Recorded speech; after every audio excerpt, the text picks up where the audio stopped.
الحكاية دي ما بدأتش بخطوة كبيرة، بدأت من شاب كان عضو في فريق الإعلام بمديرية التربية والتعليم، وكان قائد الفريق وقتها.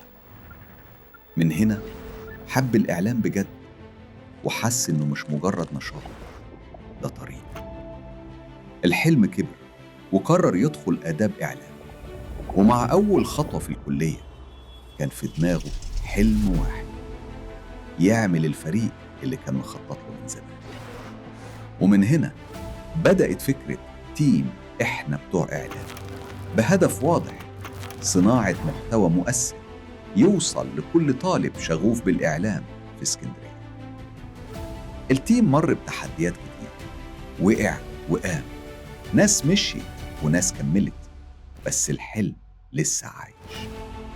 وفي الآخر اتأكدنا إن سر النجاح دايماً في تيم متعاون ومترابط بيسعى للأفضل وما يسيبش حاجة.